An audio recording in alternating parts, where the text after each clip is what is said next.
Welcome to My Big Safety Challenge, a podcast all about stories of safety leadership, presented by Dale Carnegie and the Board of Certified Safety Professionals. This is a treat for us to have this gentleman with us today. John Holland has come with a background of many years of experience with UPS and now with another trucking company, and we'll get into that. But I was telling him earlier, Jason, that this is the third season of podcast.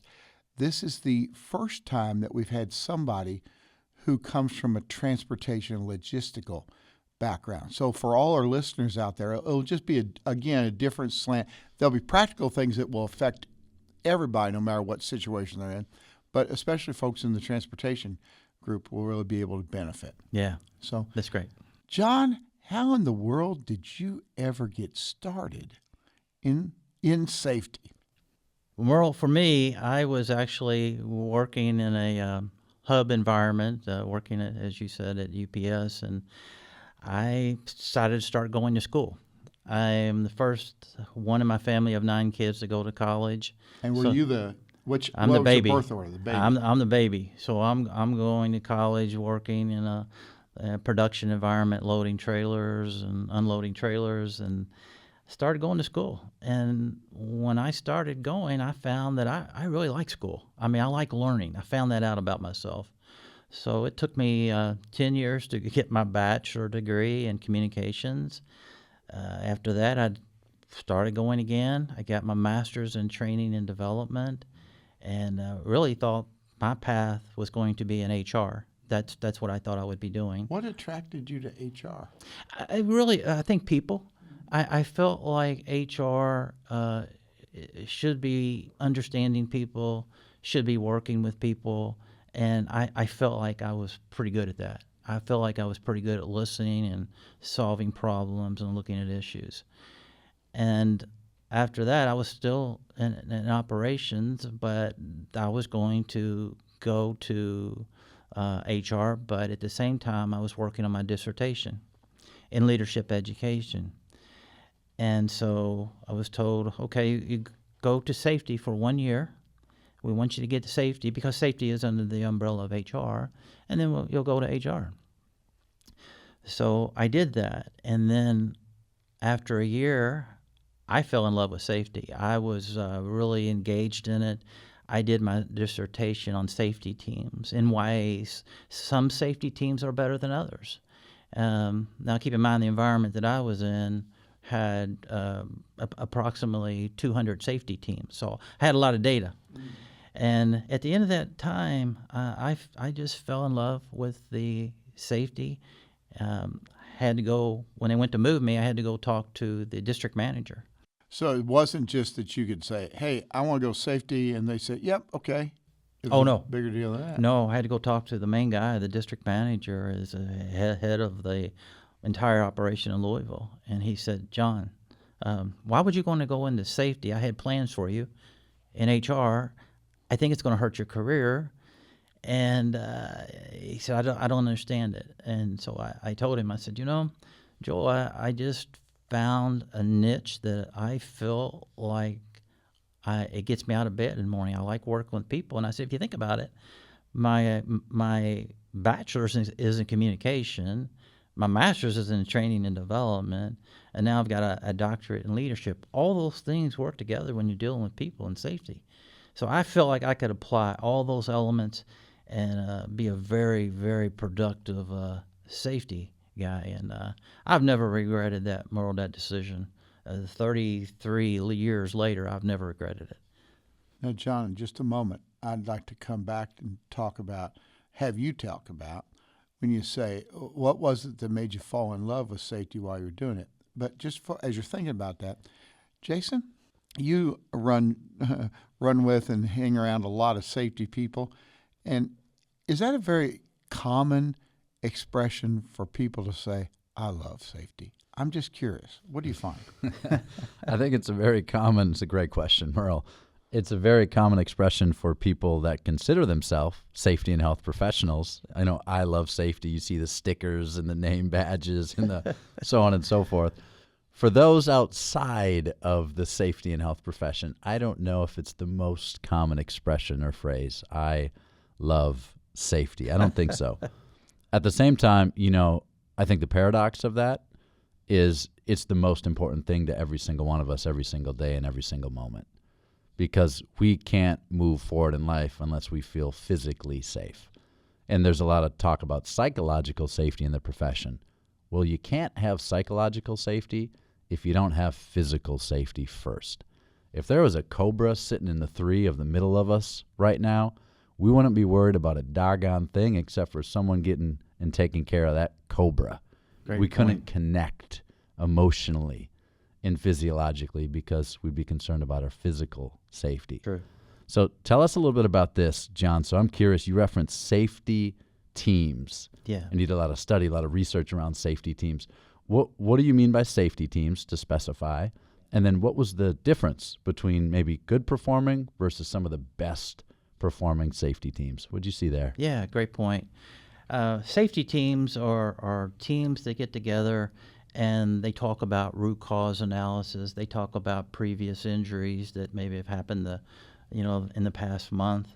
They're going out and doing job hazard analysis in the operation. So really just looking at prevention reports and trying to mitigate the injuries that are happening. What I found, and again, a very extensive survey, actually may not surprise any of your listeners, but what I found is the differences is the good teams, they respected that co-chair, that management co-chair, and non-management co-chair who ran those meetings.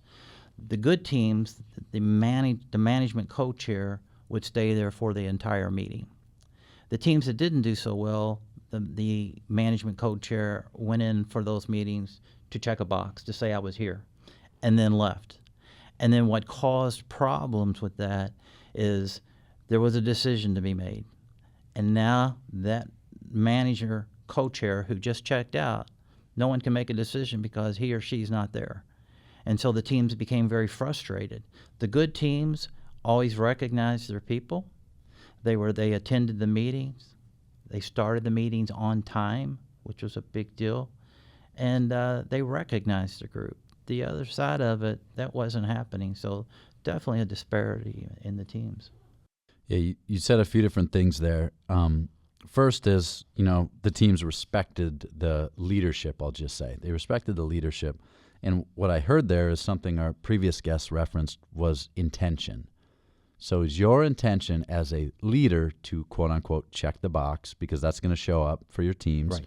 Or is your intention truly to make sure that this is the most effective safety committee team meeting that we could have today? That's the first piece. Second piece was presence. Are you just popping in there to, quote unquote, show your face? Yeah. Or are you being 100% where your feet are, as a previous guest referenced? And those were two of the determining factors, it sounds like. Yeah, absolutely. And as I tell people all the time, Earl and I were talking, people are smart. They know is your heart into it? Are you there because you want to be there and you're trying to make a difference? Or are you there because your boss told you better get in that meeting so you can check that box? People are smart. They know that. Some other elements that you can think that if we talk about that idea of the heart of the leader, and really leadership transcends not just titles, but it goes across, everybody leads. But what are some other things characteristics that could be in our hearts that we need to watch for that would help us to lead folks in safety even better? Yeah. Obviously care. What other kind of things, traits? Well, one of the top one for me is, and we've kind of talked about this, but is listening. I don't think that any of us, to my knowledge, there's not a lot of classes that are offered in listening. It's a skill that you have to learn, but you got to take time to listen to people. And when you listen to people, you learn a lot, because as I say all the time, the employees are doing the job. And I'm going to be humble right away and say, you know that job better than me. You do it all the time, right? So I'm not too humble to say that. But I think when you take time to listen to people, it also makes them feel good. I say all the time that safety is also an employee relations. It really is, because you're letting people know that you care about them. You let people know that you're listening to them. And I think we all want to feel valued and know that, hey, our boss not only cares about us, but he's going to listen to us. So having a care and then letting that be manifest through the way we listen to people.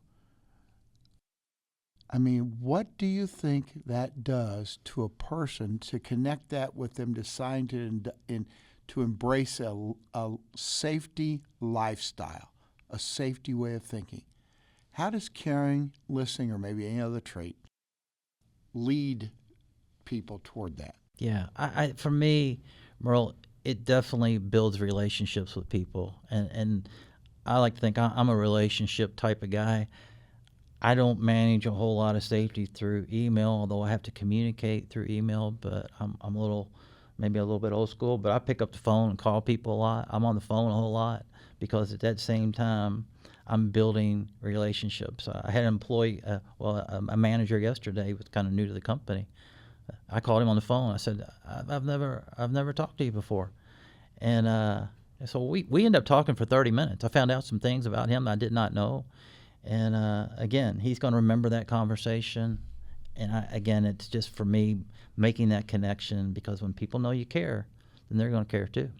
As you know, why we talk about some of the principles of Dale Carnegie and how to win friends and influence people, that book in this podcast.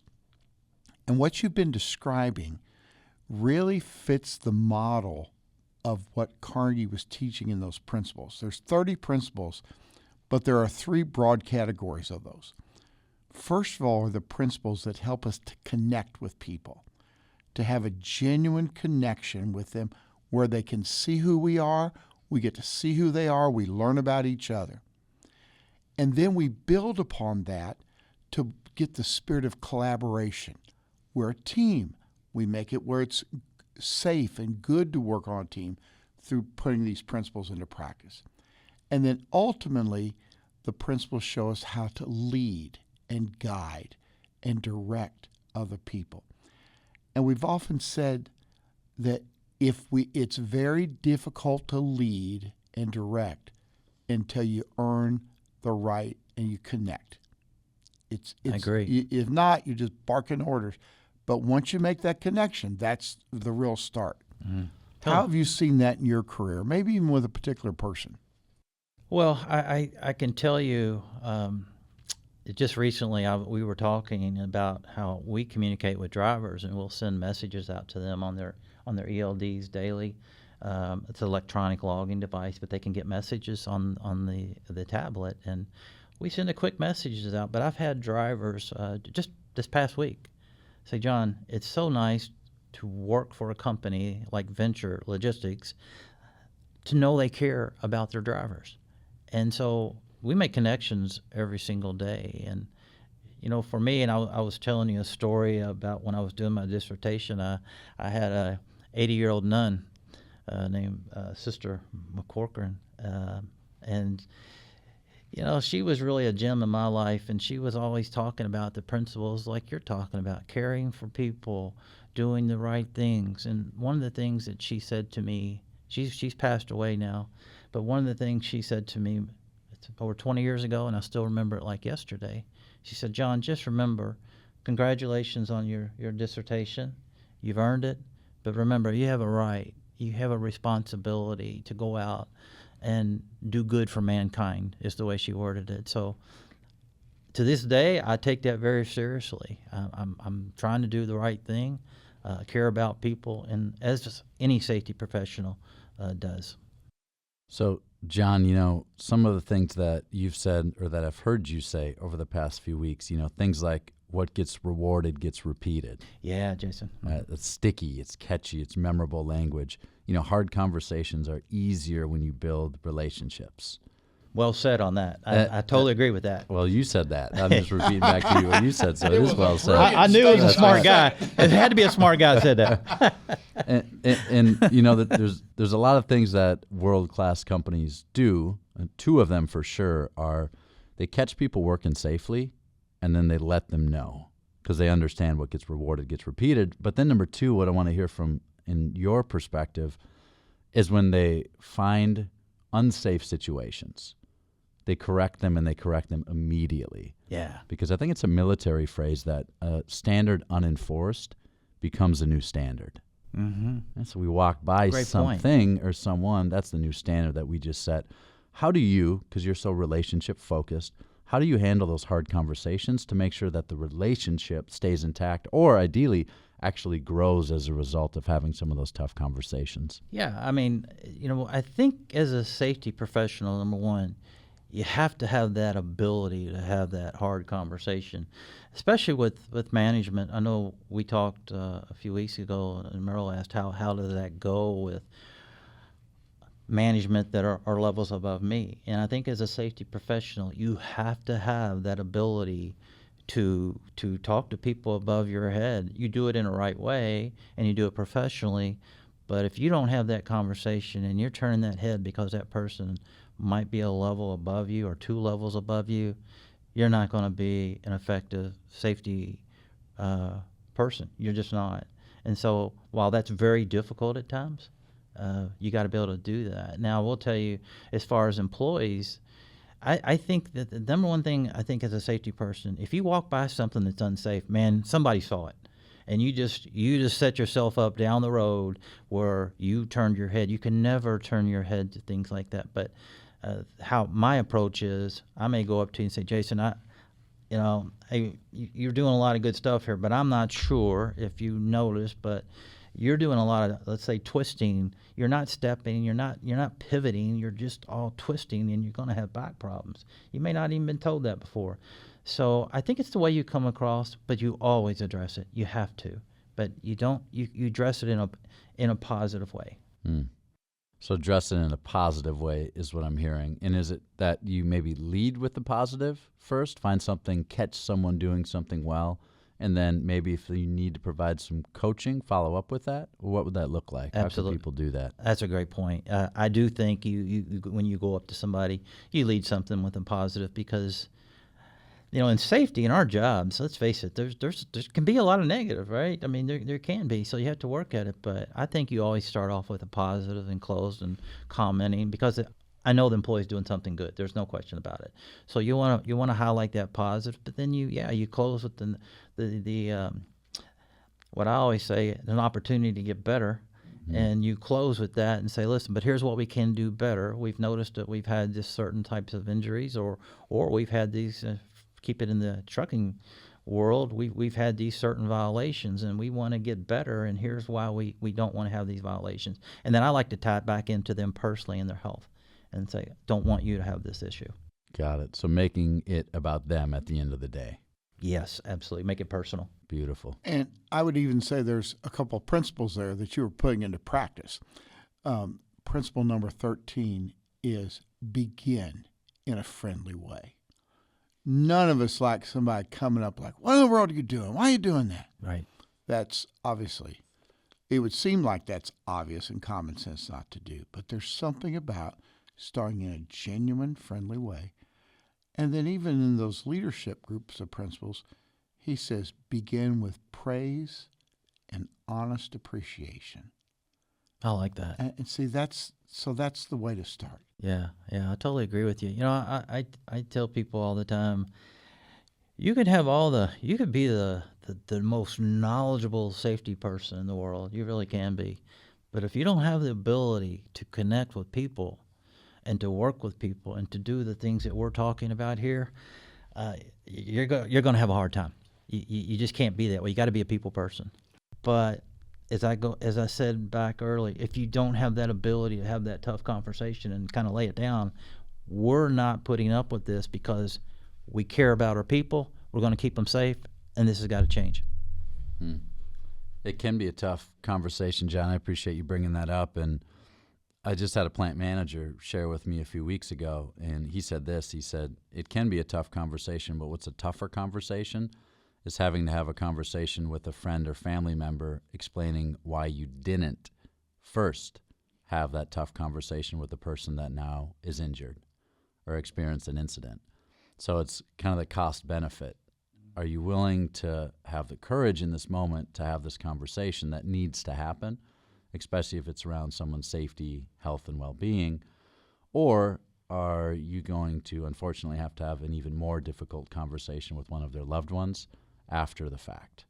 And I think that can help us lean into that conversation. And at the same time, what I'm hearing is you can still build the relationship if you focus on the person that you're engaging with and why it's a benefit to them. Jason, I love that point you just brought up, because I will tell you, although I've had some few hard conversations even in my current role, I do think the manager respects me for that. I think, we don't, it's like we don't talk now or anything like that. They respect that.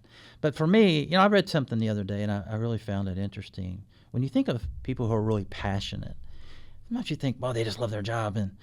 But it was a book called Credibility, and I was reading it and it said, passion is actually driven out of things that have happened in the past of your learning experience and makes that passion stronger. And I found that, at least that hit home with me, because I've worked 5 fatalities over my career. I still remember them just like yesterday. And then the worst case for me is my actual niece was killed on Interstate 65 10 years ago. And I'll never forget, my sister called me and said, will you go identify her, at the morgue? And what do you say? Of course. And then when I was in there, the coroner said, Mr. Holland, we can't touch a body now before somebody identifies it, so prepare yourself. Well, I certainly wouldn't tell that story for 5 years. I couldn't even talk about it. But then I decided I'm going to make that a positive. I'm going to make that a positive and let people know that not only we care about you, but we don't want you to have to go through what I went through or what one of your family members might have to do if you're not safe at work. Whether or not you're driving a truck, whether or not you're on the road, whether or not you're in a warehouse, safety is there for a reason.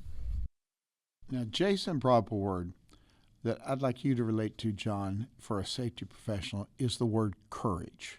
Yeah. Now, I always love the statement. I'll say this and then you can go. I love what John Wayne said, the Duke.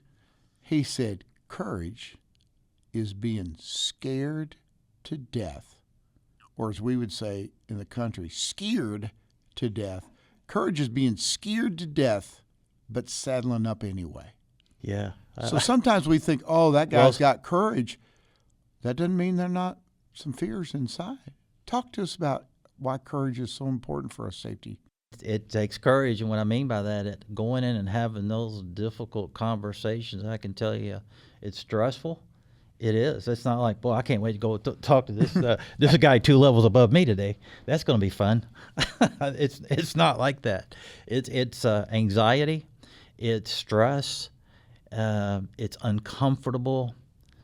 With all that said, and I'm not saying I'm a super guy that's just brave and all the things you said and want to do that, but it is a conversation with all the things that I just said. I'm going to have it every time. Mm-hmm. I'm never going to blink an eye, because that's my responsibility, is my job. And again, I'm in this role, safety professional, because I care about people. I'm going to try to have those conversations as positively as I can, but I'm going to make sure that message is understood. So it is not that anybody that's listened to us that said, if I could only be like other people, and didn't flinch. It's the fact that they see something and the cause is great. They decide the cause is greater than my fear and hesitation. Therefore, I will speak. Well to get said. the message across. Well said. And I think that the reason people don't speak up, because they don't want to have that anxiety, they don't want to have that fear, and they don't want to go through it. And I'd say, hey, I'm that guy too, right? I don't enjoy it, but I'm going to, and I think every operation, I am proud to say, that I've been a part of for over 30 years has always done extremely well in safety. I mean, keeping people safe, and it's because of those, I think, conversations and all the things that that we're talking here.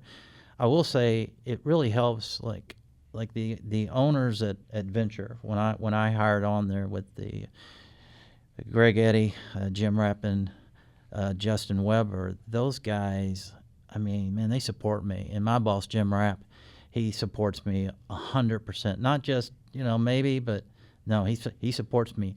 Everybody knows he supports me. So when they know the guy at the top supports you, it just makes your job so much easier. It really does. John, 30 plus years at UPS, currently now with Venture Logistics. Yes. And I think it's safe to say the most dangerous thing that any of us will do on a day-to-day basis, generally speaking, is get behind the wheel. Absolutely. Of a vehicle. And you have many people getting behind the wheel of a vehicle, and that is what they do. That's how they learn a living. That's how they put food on the table for their families. And we've talked a lot about trust and relationships and conversations and making it about people. As we dive into the more technical and tactical safety and health for Venture Logistics, tell us a little bit about how you're leveraging some new technology to make sure that we are creating as safe an environment as possible for some of your workers, for some of your team members at Venture.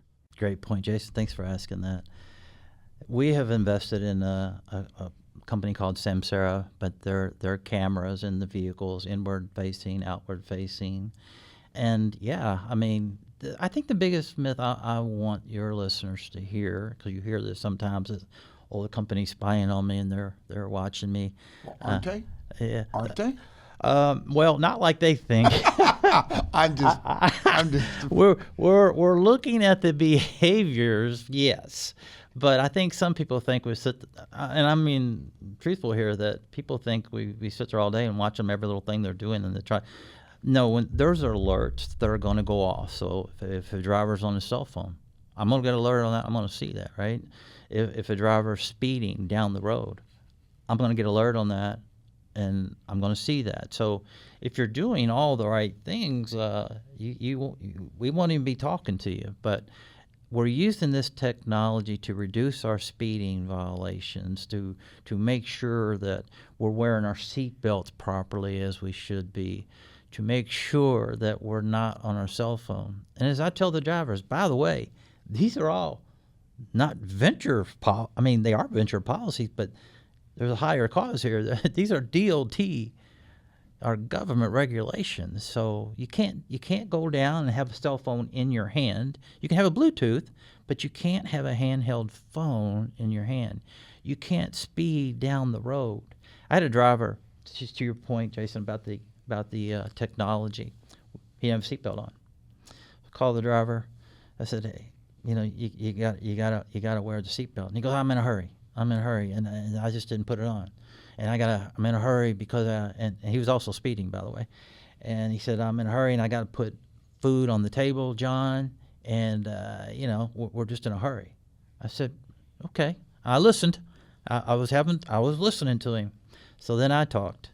And I said, and he said, I got to do this for my family and kids. I said, you know what? We're not really different. We're having this conversation too with me because of your family and your kids.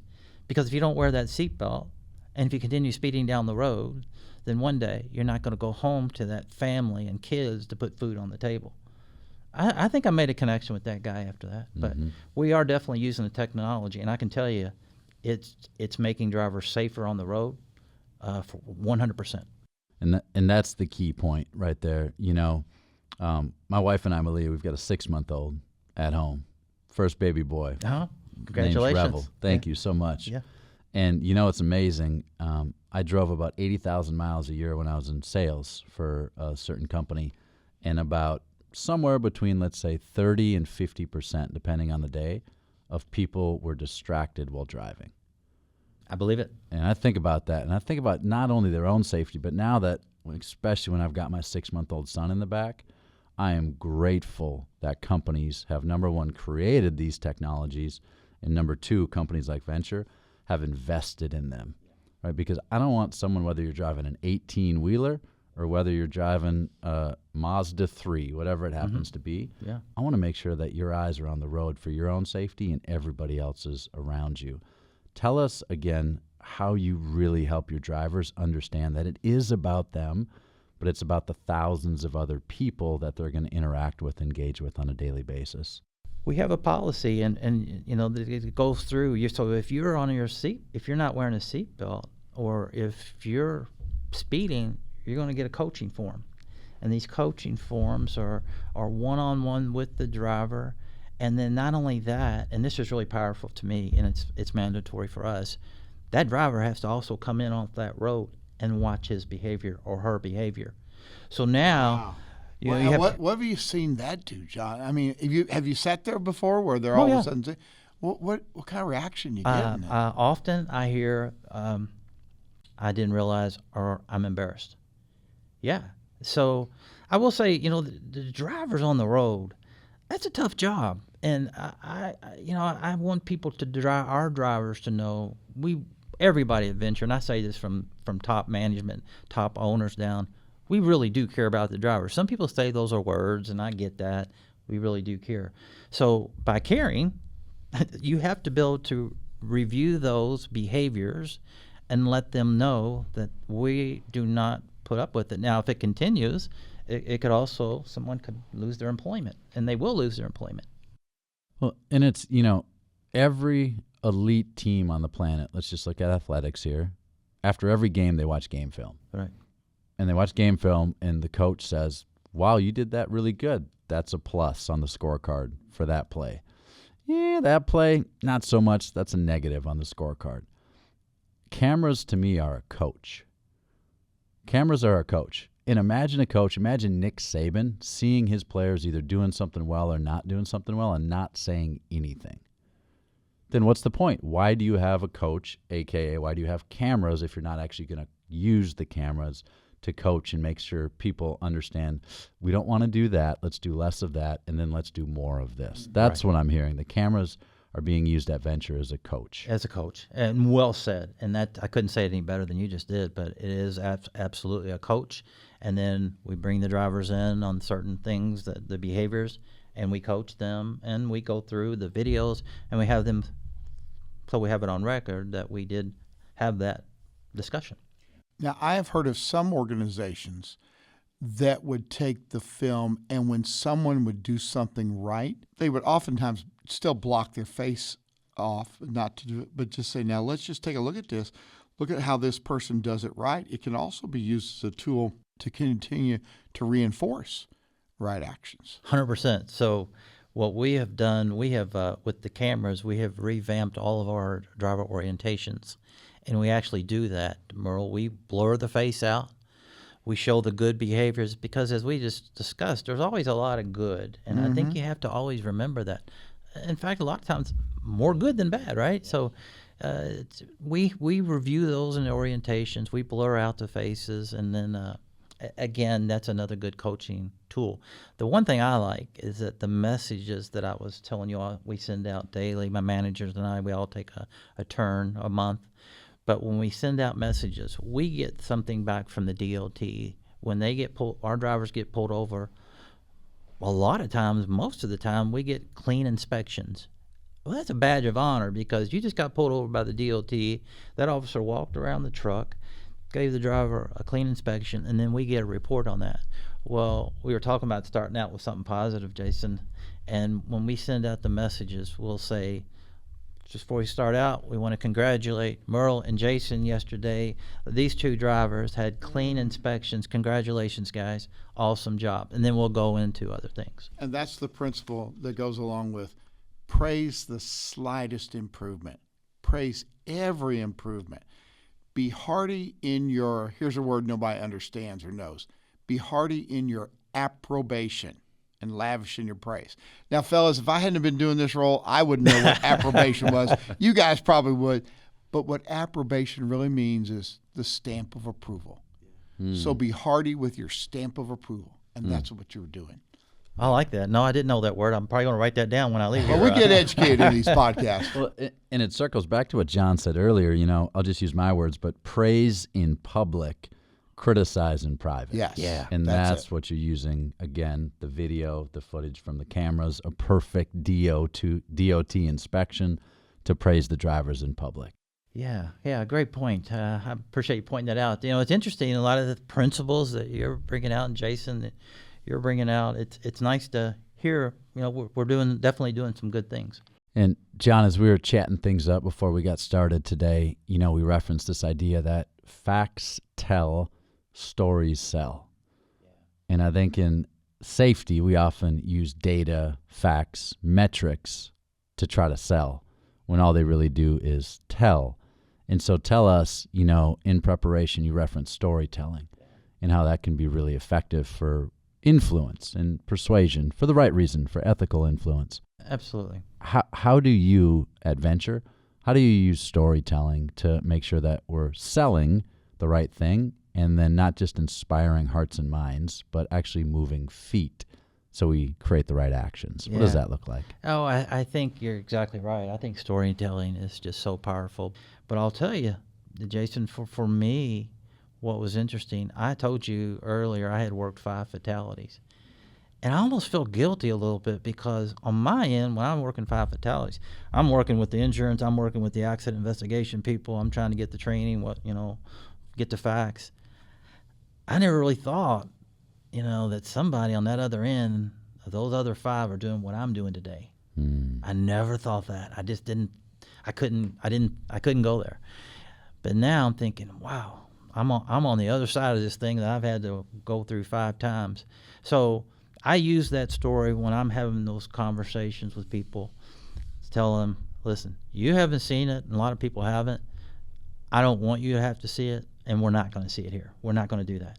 And so this is why we want you to wear your seatbelt. This is why we do not want you to speed. But I always try to tell stories, whether it's even a truck pulling out. And it's happened at other companies that I was at too, where a truck pulls out, the forklift's still in the truck. That's happened, and you all know that. And so I tell those stories too. I've seen some of them not work out very well. And those experiences are obviously, sometimes there's no issues.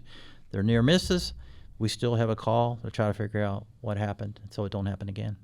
In the Carnegie world, we always use the phrase, Dale Carnegie used the phrase, the story teaches. And when you're telling the stories like that, it could be likened to saying, hey, let's everybody together in the basement, and we're going to turn on the TV, and we're going to watch a movie or watch a ball game. And as you're telling a story, it's like everybody in the audience is hearing it and get the picture in their mind. But it's also a powerful way to help that data have reality. I have a good friend who calls himself a recovering accountant, that he used to live in the world of numbers, and he says, like, I had to get out of it. But he wrote a book that was so good called Taking the Numb Out of Numbers. And it's that idea that how could we weave a story to where we get the numbers across? The data is vital, got to have it, but make it real so people can grasp it even better. Because stories bring reality and they give application, and they do so much. Yeah, I totally agree. I've been fortunate. I've had some very, very good mentors throughout my career. And I'll never forget, I had a district manager once told me that. He goes, John, your young career, I can tell you, numbers are important, but people will always remember stories. And to this day, I've never forgot that. And I do agree. It really makes people remember. Yeah, there's a speaking of facts and statistics, most statistics are made up in my mind, right? And we're talking about facts telling and stories selling. Right. There's one, to your point, John, that says something like, after a presentation, 5% of people remember statistics and 60-some% of people remember stories. Interesting. Now, where did the study come from? I have no idea. Is it accurate? I have no idea. Facts tell, stories tell, but how do we couple the two together to make sure, again, that people are clearly understanding and remembering what they need to do in the world of venture to make sure that they're working safely and they go home safely? That's what I'm hearing. Yeah, absolutely, 100%. And this is one of the challenges that, John, you and I were talking about earlier, you having been in logistics and me having been in logistics.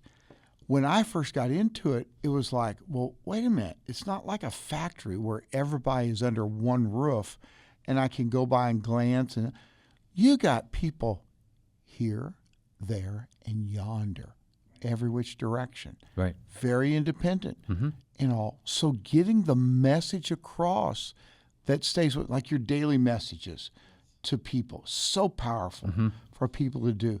And I wonder that our listeners would always look for what are creative ways that, Jason, aren't just the cliches, there's little signs, everybody gets tired of saying, oh, we take it for granted, but the ways to say, how can we help people think and grab their attention? Mm-hmm.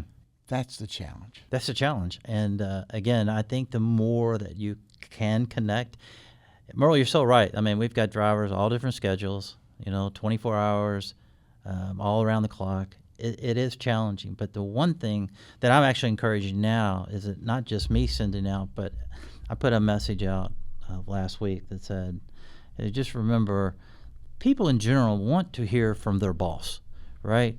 I feel special if my boss is telling me something. I'm going to remember, I think, even more. But so we've got actually the dispatcher managers now sending messages to the drivers as well. And I think that's a big key, something that we're honestly still trying to even improve. But the more we continue to send those messages, and I tell people, messages is, I think sending safety messages is a little bit of an art too. You don't want to send a dissertation to a driver, right? You don't want to do it. It's a short, quick message. I tell people all the time, when I'm on the interstate and I'll see a sign that says, buckle up today. Well, I'm a safety professional and I certainly know to buckle up. I love that reminder. I love it. And those messages, the more that we create that awareness, you change the culture. First of all, we value your time. You drove in here to the studio where it be face-to-face. Thank you for that. I'm going to ask you in just a second here to give just all our listeners a final word of encouragement, challenge, or just a final thing to wrap up what you said. But you are a scholar. You are a person of practice. You have a genuineness about you. You've had experience. What would you like to leave our folks with? A thought. Well, thanks, Merle. I think for me is just a reminder, folks, when we're out there, be humble, take time to listen to people, take time to get better. Just because even if you're a safety professional as well, I've been doing this for a long time and I learn something new every day. So I'm always trying to get better. I'm still a work in progress and trying to get better, but just pay attention to the road, get involved and show you care about people from the heart. And good things are going to happen. Yeah. And so for all of you listeners today, once again, you've heard from somebody with a lot of practical experience and wisdom, and now it's our opportunity to say, what will I put into practice to make a difference in the lives of the people that I get to serve and lead and help? And Merle, I would like to say, just before we close out, thank you to Jason, Charlie, the BCSP, and it's a privilege. I mean, it's a privilege for me to be here, and I'm very humbled and appreciative. Thanks for listening to My Big Safety Challenge, a podcast produced in partnership by Dale Carnegie and BCSP, with your hosts, Dale Carnegie Master Trainer Merle Heckman, and Jason Coons, Global EHS Team and Culture Activation Lead for 3M. Executive produced by Charlie Eltringham. Supervising producer and editing by Michael Escobedo.